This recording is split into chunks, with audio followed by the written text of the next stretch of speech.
Hi, it's Shar. Oh, I've got you a little bit at an angle. So you guys get to be at an angle today. Uh, Listen, I have some great information I want to share with you and kind of make some sense of all this craziness that we're going through. Face looks a little shiny.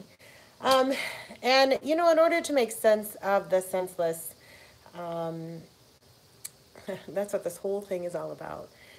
Something that became pretty apparent to me, or something that became obvious to me, is, when we look at narcissist or any of the cluster B personality styles that kind of people will mistakenly say somebody's a narcissist when maybe they're a borderline or they're a sociopath, and they're kind of all in the same injury ward, if you will, is that when you look at an empath and you look at a narcissist, our wounds are actually the same. The wounds that we have as an empath is because we felt unloved growing up. There wasn't that unconditional love that we should have gotten from a parenting figure. I know in my case it was a parenting figure. And the same thing happens with the narcissist, is that they didn't get that either. And,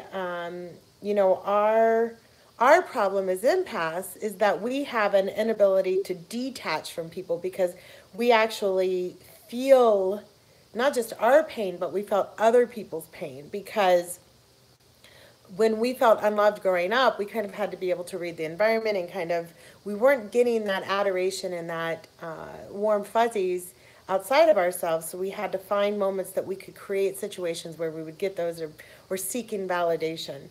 And in exchange, on the other side of that, is the narcissist, who uses manipulation and control because they have an inability to relate, because from a very young age, they had to detach from their own feeling and become the puppet for the narcissistic parent who made them the golden child. And so they have an inability to relate. We have an inability to detach. So that's why there's just such a strong magnetism between both of us.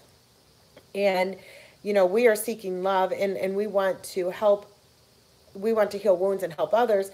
And they have an inability, a incredible inability or difficulty to feel pain themselves, so they will project pain onto others.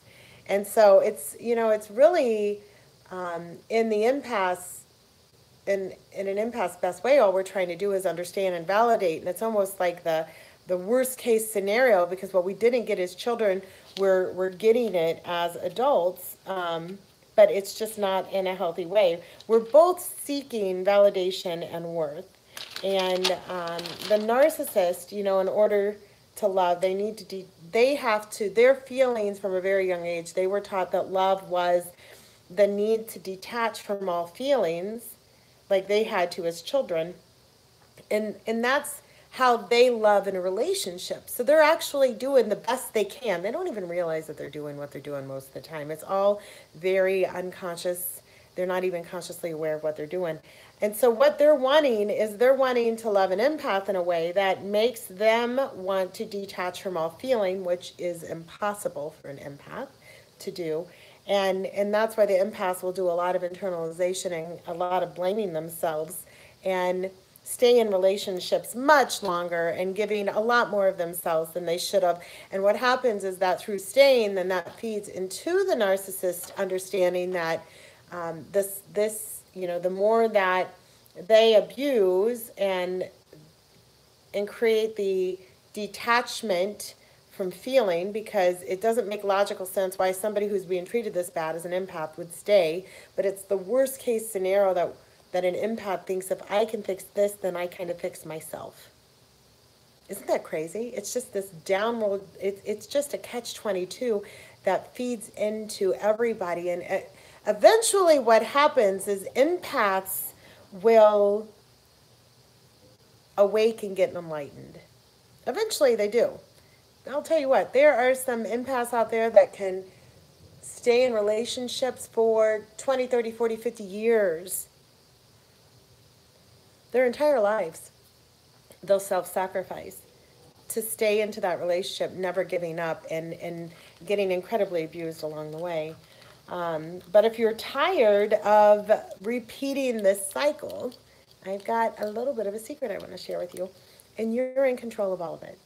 And it starts with you connecting with your inner child, going back and finding that, for my own case, that little Charlotte that was never validated.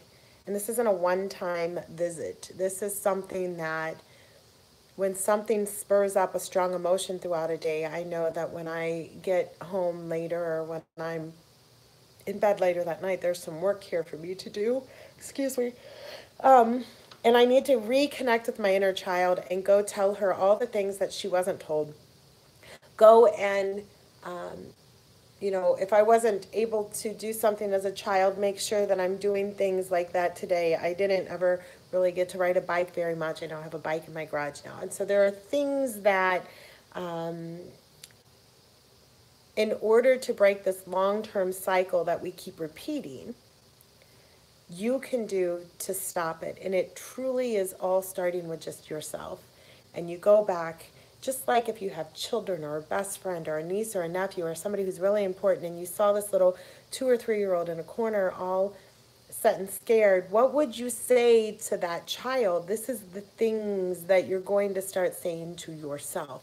You don't need your mom or your dad or whoever it was that devalued you to come back. They did the best they could in the moment that they had. Let that go. You're going to do this for yourself. If we can love the rest of the world, then loving yourself should come easy first. It's the closest thing to you. And so go back and find that little child and spend time with, in my case, her, and love her and listen and sometimes just cry and accept that, you know what, yeah, it wasn't maybe the childhood we wanted, but it was just what it is. And in those times when you're healing yourself, you're going to make some very coveted promises to yourself. I know in my case, I made some promises that no one will ever touch me again. No one's ever allowed to yell bad, negative things to me. You want to yell, I'm amazing and fantastic all day long. I want to hear that. But you're not allowed to tear me down anymore. That is not something I allow to have around me. I'm not ever in an environment that I don't feel safe. I'll remove myself from that environment immediately. If I'm around people that I don't feel are celebrating me, I leave immediately. And these are promises that I had made to my inner self to heal that damage from childhood, and that through doing that, made promises so that I don't repeat that cycle. And through those promises, there are new boundaries that set up. Because when we have boundaries that are in place, we now know if somebody is not respecting your boundary, that really says quite a big statement. You know, a lot of the time, what empaths do, we want to love everybody and we want to let everybody have equal access, but what we eventually realize is that it just takes time. And as they get closer and closer and closer to our inner self, to that little Shar inside of me, I have put certain boundaries in place so that people can't hurt her, can't hurt me anymore. The people that are on the outskirts, that are way far, that are new in my life, it takes time to get in and get close to me. It's not as easy as it used to be because I've done that inner work. I value myself more, and I've set these boundaries that will allow me, when I come across the path of a narcissist or somebody who is trying to contaminate my existence, that I make sure I put myself first, because that was the codependent way, was to put everybody else first, and if everybody else is happy, then I'm happy, and that's out of order. I've got to take care of myself first and be willing to walk away from anybody who doesn't respect my boundaries, and doing it in such a way that I'm not allowing any of their projection to walk away with me. And what I mean by that is those echoes of doubt and stuff in your head. When you've done that inner work, you just let it be. And you're very grateful for the opportunity to test your boundaries. So if you are tired of this constant cycle and you're wondering, why do I keep picking, if you've gone through 2 or 3 or 4 relationships like this, the common denominator is you. And so we've got to look at what you can control. And that truly is making sure that we slow down and do that inner work Because at the end of the day, when you slow down and you do all of this work to heal you and become a better version of yourself, you will go on and not repeat the cycle, but the narcissist will remain the narcissist because they don't have the ability to do it. So I hope that through hearing this, it resonates with you and that there's some sense that is made from the senseless cycle that we get that I found myself into for a very long time. And know that, you know what, when you reconnect with that little child, that gut feeling comes back again, and it's a lot stronger, a lot clearer, and you learn to trust it. And that's going to help you. It's just like when you break a bone or an arm or a leg, if you broke it today, you don't go out and use it tomorrow. You allow yourself some time to heal. And the same thing needs to happen when we leave from one relationship to the next. You've got to allow yourself time to heal so that you can come back stronger. So I hope this makes some sense, another insider's secret. And I hope that you know that you are amazing. If you haven't been told that a while, I'm so happy to be the one to tell you that you're amazing. You have been designed for greatness from your beginning, because you are. And you are so loved.